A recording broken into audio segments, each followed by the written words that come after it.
But yeah, Sonic Unleashed Recompiled. I want to give first and foremost a thank you to the team who made this project. I don't know if it's one person, I don't know if it's 10 people, but I wanted to say thank you. Thank you for making this project possible.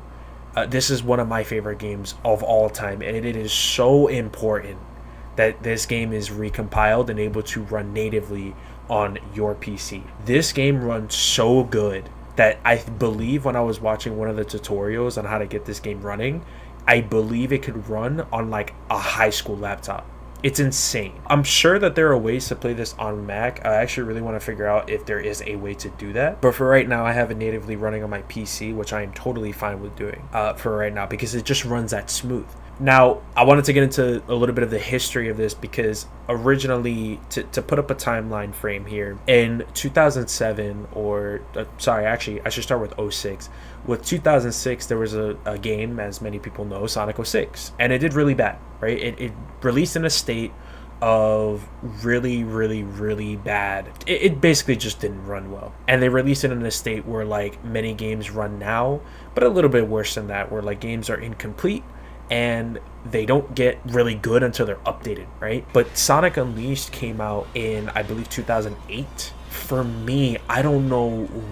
I actually do know. It's the fast-paced, it's the challenging aspect, and it's the fact that it is so different from other Sonic games. This game combines everything that is so good about the boost formula.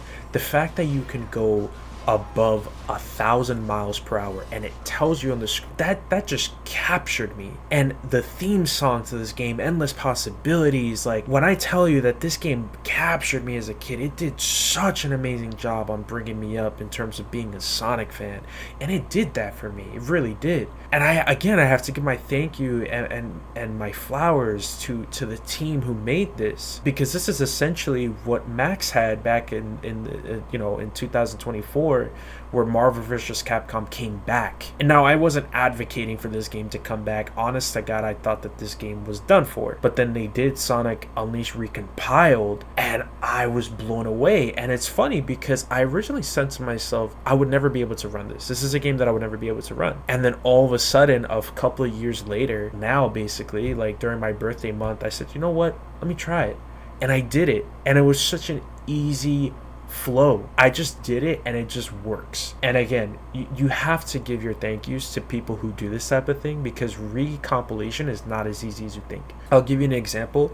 For the N64, Ocarina of Time, I believe, or Majora's Mask, people are still trying to recompile that game, or I believe it is at least done. But the problem is that N64 code back in the day is not only super ancient, but it is written in a way that it's just not modernized. You know what I mean? Like what you would write in like Java or I don't know, any type of coding software now, it's not what it was back then, right? There's probably so much going on back in the day, and there were so many things happening that it wasn't really a uniformed way of writing code.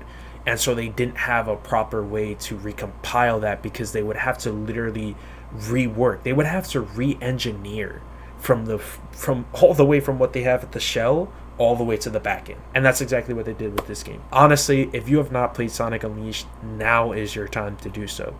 I believe in this game. Sonic Unleashed is one of my favorite games of all time. It is top 5. People hate on the Werehog, and that's totally fine, but I love it. And then, again, going back to the timeline, we start off with 2008, the Sorry for Sonic 06, and it didn't really do crazy numbers, but I'm pretty sure it was like mediocre, mid. It was like a mid-range Sonic game. You know what I mean? Not many people saw it as that because of the Werehog, and unfortunately that did not give it the sales that the team would probably have hoped for, and that's where Sonic Colors came in, obviously, because it was for a more kiddish audience, and that's okay. But this game brought a certain grounding a story to it. And fast forward, we get things like the Unleashed project on Sonic Generations, which, for those who don't know, is a mod that you can just implement into Sonic Generations.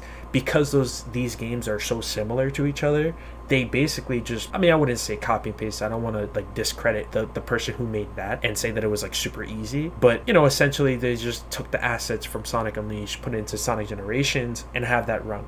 And it ran well, but it was only the day stages. No cutscenes, just pure Sonic. The model from Generations isn't even the one from Unleashed, right? So, that happened, and I was super excited, and that kind of filled I quenched my thirst with that, because it was still Sonic Unleashed. It was just the day stages. It was the part that everybody liked.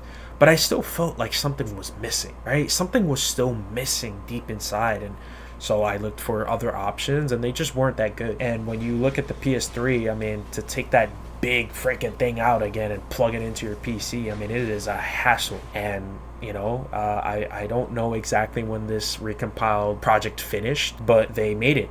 And it did so well to the point that Sega noticed it. And that's what I'm talking about. Like, thank you to the people who made it. It was so very well done. This has so much to offer, dude.